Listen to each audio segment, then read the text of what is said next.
और महिलाएं हैं। माननीय सदस्यगण, सबका साथ, सबका विकास, सबका विश्वास और सबका प्रयास के मंत्र पर चल रही मेरी सरकार समाज के हर वर्ग को उचित अवसर देने में जुटी है। पहली बार सामान्य वर्ग के गरीबों को आरक्षण की सुविधा दी गई है। मेडिकल में ग्रेजुएशन और पोस्ट ग्रेजुएशन के लिए ओबीसी के केंद्रीय कोटे के तहत दाखिली में 37% आरक्षण सुनिश्चित किया गया है। राष्ट्रीय पिछड़ा बोर्ड आयोग को संवैधानिक दर्जा दिया गया है। मेरी सरकार ने बाबा साहेब आम्बेडकर से जुड़े 5 स्थानों को पंचतीर्थ के रूप में विकसित किया। आज देश भर में आदिवासी स्वतंत्रता सेनानियों के लिए समर्पित 10 संग्रहालय बनाया जा रहा है।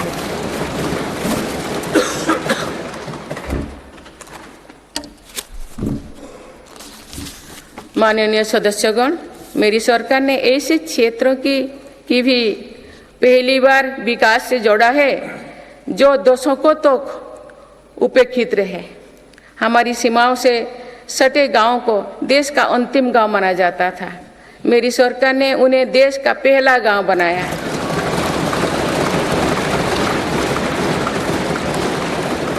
इन गांवों के विकास के लिए वाइब्रेंट विलेज प्रोग्राम शुरू किया है।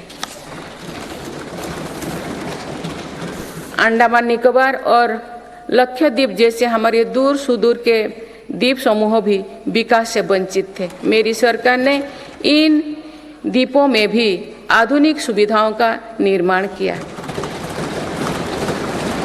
वहाँ सड़क, हवाई यातायात और तेज इंटरनेट की सुविधाएं पहुंचाई।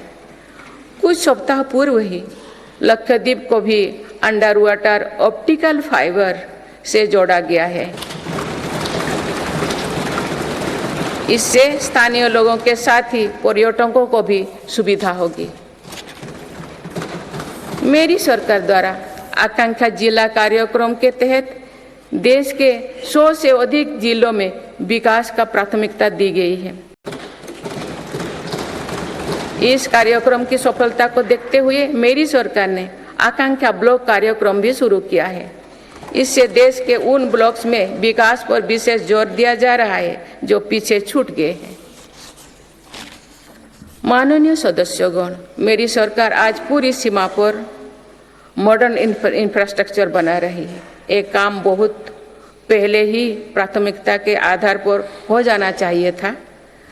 आतंकवाद हो या विस्तारवाद, हमारी सेनाएं आज जैसे को तैसा की नीति के साथ जवाब दे रही है।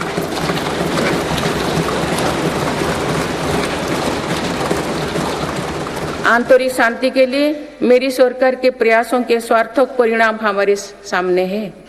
जम्मू कश्मीर में आज सुरक्षा का वातावरण है।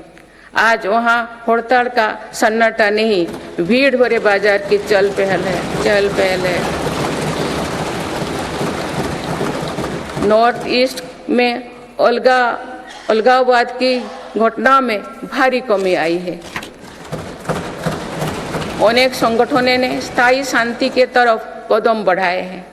नक्सलवाद से प्रभावित क्षेत्र घटे हैं और नक्सली हिंसा में भी भारी गिरावट हुई है। माननीय सदस्यगण, भारत के लिए ये समय आने वाली सदियों का भविष्य लिखने का है। हमारे पूर्वजों ने हजारों वर्षों की एक विरासत हमारे लिए छोड़ी है। अपने पूर्वजों की सौगातों का आज भी हम बड़े गौरव के साथ याद करते हैं। आज की पीढ़ी को भी ऐसा विरासत बनानी है जो सदियों तक याद रखी जाए। इसलिए मेरी सरकार आज एक बड़े विजन पर काम कर रही है। इस विजन में आने वाले 5 वर्षों का कार्यक्रम भी है। इसमें आने वाले 25 साल का रोड मैप भी है। हमारे लिए विकसित भारत सिर्फ आर्थिक समृद्धि तक सीमित नहीं है।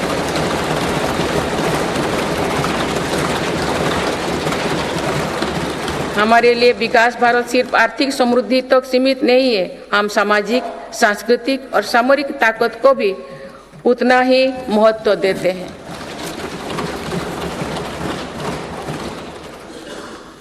इनके बिना विकास और आर्थिक समृद्धि स्थायी नहीं रह सकती है।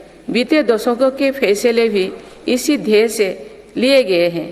आज भी अनेक कदम इसी लक्ष्य के साथ उठाया जा रहे हैं। माननीय सदस्यगण, भारत के तेज विकास को लेकर आज दुनिया की हर एजेंसी आश्वस्त है। राष्ट्रीय और अंतर्राष्ट्रीय एजेंसी जो भी आकलन कर रहे हैं, उनका आधार भारत की नीतियां हैं। इंफ्रास्ट्रक्चर में रिकॉर्ड निवेश और पॉलिसी रिफॉर्म निवेशकों का विश्वास और बढ़ा रहा है। पूर्ण बहुमत वाली स्थिर और मजबूत सरकार के लिए भारतीयों का संकल्प भी दुनिया को नया भरोसा दे रहे हैं।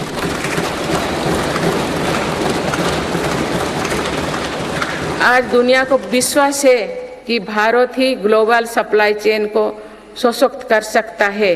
इसीलिए भारत भी आज इसके लिए बड़े कदम उठा रहे हैं। देश में एमएसएमई का एक मजबूत नेटवर्क बनाया जा रहा है। मेरी सरकार ने 14 सेक्टर्स के लिए PLI योजनाएं शुरू किए हैं। इसके तहत अभी तक लगभग 9 लाख करोड़ रुपया का उत्पादन हो चुका है। इससे देश में रोजगार और स्वरोजगार के लाखों नए अवसर बने। PLI से इलेक्ट्रॉनिक्स, फार्मा, फूड प्रोसेसिंग और मेडिकल डिवाइस के सेक्टर में भी लाभ हो रहा है। मेडिकल डिवाइस से जुड़े दर्जनों प्रोजेक्ट्स में उत्पादन शुरू हो चुका है। मेरी सरकार ने देश में 3 बल्क ड्रग पार्क भी बनाए हैं। माननीय सदस्यगण, आज मेड इन इंडिया एक ग्लोबल ब्रांड बन चुका है। मेक इन इंडिया को लेकर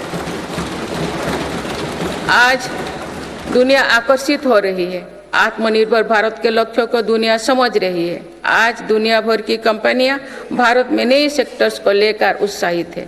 सेमीकंडक्टर सेक्टर में हो रहा निवेश इसका उदाहरण है। सेमीकंडक्टर सेक्टर से इलेक्ट्रॉनिक्स और ऑटोमोबाइल सेक्टर को भी बहुत लाभ होगा।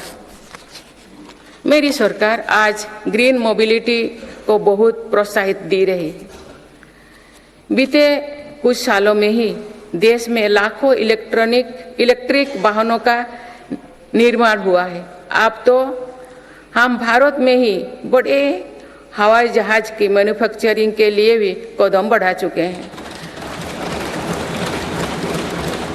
आने वाले समय में मैन्युफैक्चरिंग सेक्टर्स में करोड़ों नए रोजगारों का सृजन होगा। माननीय सदस्यगण, विश्व में आज ऐसे उत्पादों को विशेष मांग है जो पर्यावरण के अनुकूल है। इसलिए मेरी सरकार जीरो इफेक्ट जीरो डिफेक्ट पर बल दे रही है। आज ग्रीन एनर्जी पर हमारा बहुत फोकस है।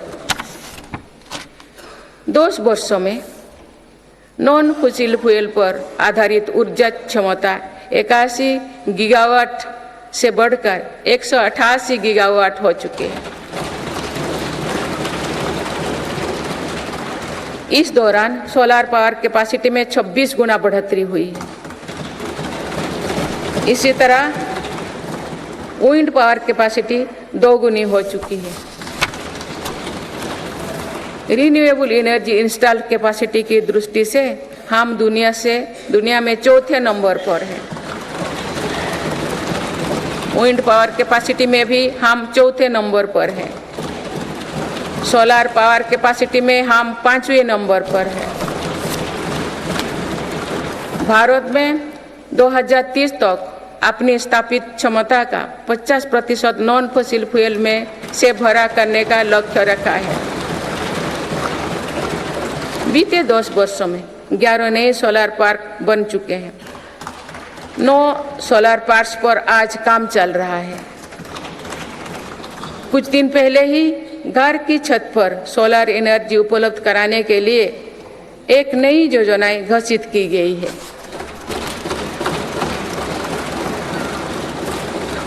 इसके तहत 1 करोड़ परिवारों को मदद दी जाएगी। इससे बिजली का बिल भी कम होगा और अतिरिक्त बिजली की खरीद विद्युत बाजारों में की जाएगी। परमाणु ऊर्जा के क्षेत्र में भी बहुत तेजी से काम किया जा रहा है। मेरी सरकार ने 10 नए परमाणु ऊर्जा संयंत्रों को स्वीकृति दी है।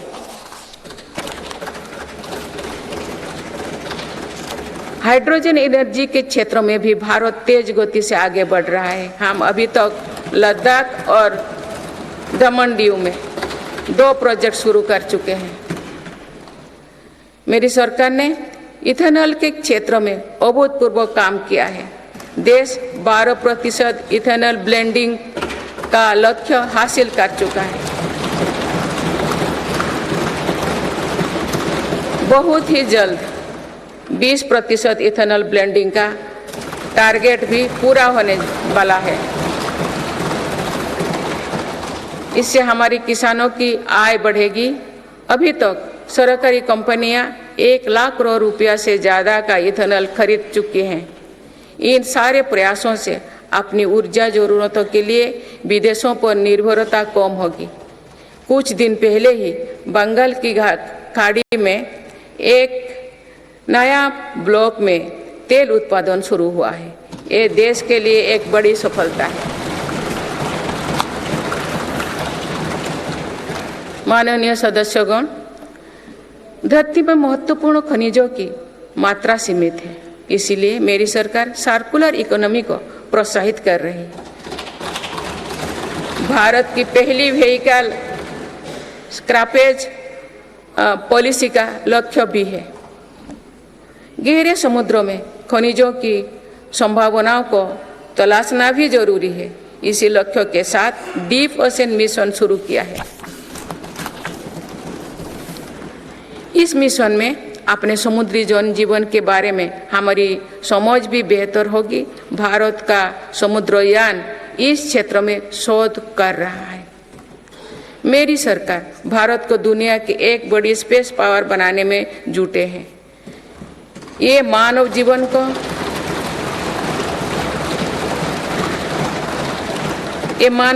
को बेहतर बनाने का एक माध्यम है। साथ ही ये स्पेस इकोनॉमी में भारत की हिस्सेदारी बढ़ाने का भी प्रयास है। भारत के स्पेस प्रोग्राम के विस्तार के लिए महत्वपूर्ण फैसला लिए गए हैं। इसके कारण अनेक नए स्पेस स्टार्टअप्स बने हैं। अब वो दिन दूर नहीं है जो भारत का गगनयान स्पेस में जाएगा।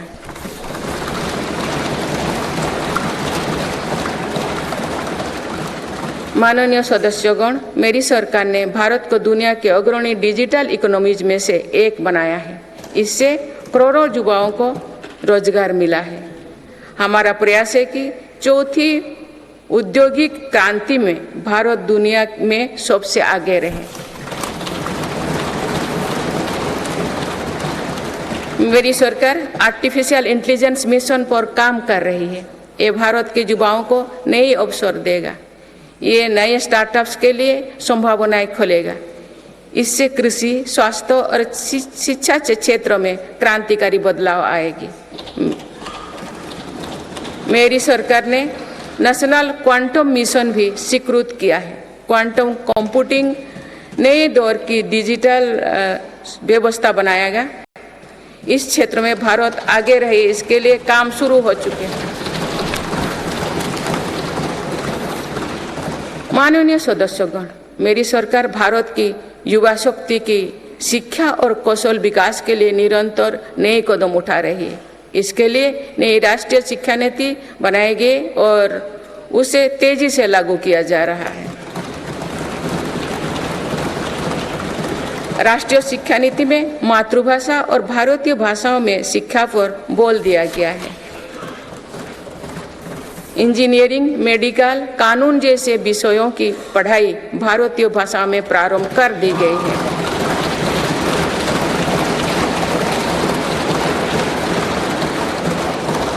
स्कूली शिक्षा में गुणवत्ता लाने के लिए मेरी सरकार 14,000 से अधिक पीएम श्री विद्यालयों पर काम कर रही है। इनमें से 6,000 से अधिक विद्यालय शुरू हो चुके हैं। मेरी सरकार के प्रयासों से देश में ड्रॉप आउट रेट कम हुआ है उच्च शिक्षा में छात्राओं के दाखिले ज़्यादा हो रही है। अनुसूचित जाति के विद्यार्थियों के नामांकन में लगभग 44% वृद्धि हुई है। नामांकन में अनुसूचित जनजाति के विद्यार्थियों की 65% और ओबीसी के विद्यार्थियों को 44% अधिक वृद्धि हुई है। इनोवेशन को बढ़ावा देने के लिए अटल इनोवेशन मिशन के अंतर्गत 2000 अटल टिंकरिंग लैब स्थापित किए गए हैं। इसमें 1 करोड़ से अधिक विद्यार्थी जुड़े हैं। साल 2014 तक देश में 7 एम्स और 390 से भी कम मेडिकल कॉलेज थे। वही पिछले दशक में 16 एम्स और 315 मेडिकल कॉलेज स्थापित किए गए।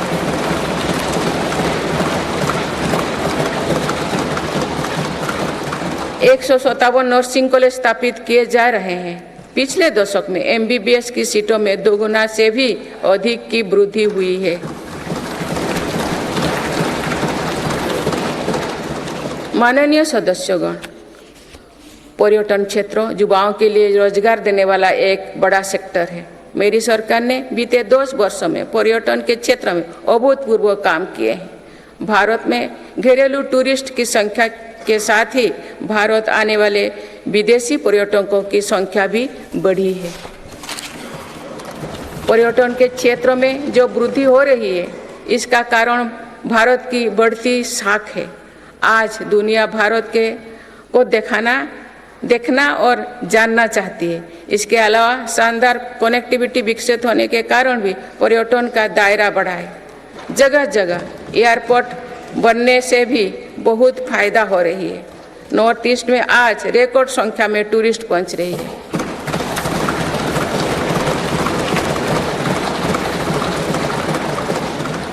अंडमान निकोबार और लक्षद्वीप को लेकर उत्साह चरम पर है। मेरी सरकार ने देश भर में तीर्थ और ऐतिहासिक स्थलों के विकास पर बल दिया है।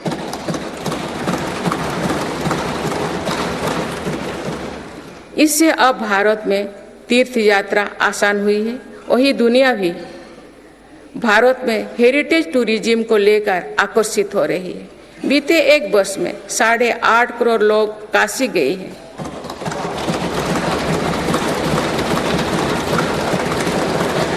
पाँच करोड़ से अधिक लोगों ने महाकाल के दर्शन किए हैं।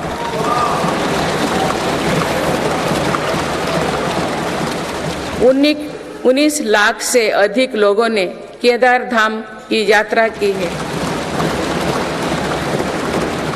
अयोध्या धाम में ही प्राण प्रतिष्ठा के बाद 5 दिनों में ही 13 लाख श्रद्धालु दर्शन कर चुके हैं।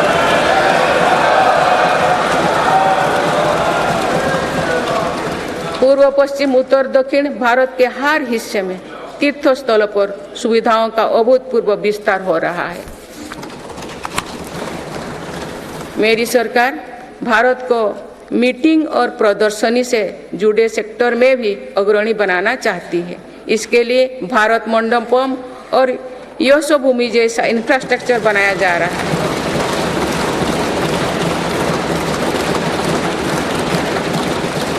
आने वाले समय में टूरिज्म रोजगार का एक बहुत बड़ा माध्यम बनेगा। माननीय सदस्यगण, देश की युवा शक्ति को कौशल और रोजगार से जोड़ने के लिए हम स्पोर्ट्स इकोनॉमी को मजबूत कर रहे हैं। मेरी सरकार ने खेलों और खिलाड़ियों को अभूतपूर्व मदद दी है। आज भारत एक बहुत बड़ी खेल शक्ति बनने की ओर अग्रसर हो रहे हैं।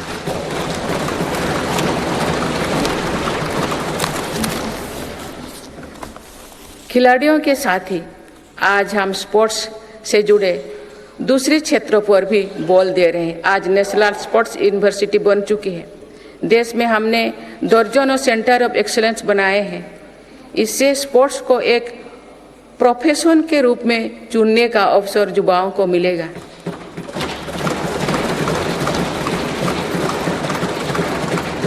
खेल उपकरण से जुड़ी इंडस्ट्री को भी हर प्रकार की मदद दी जा रही है।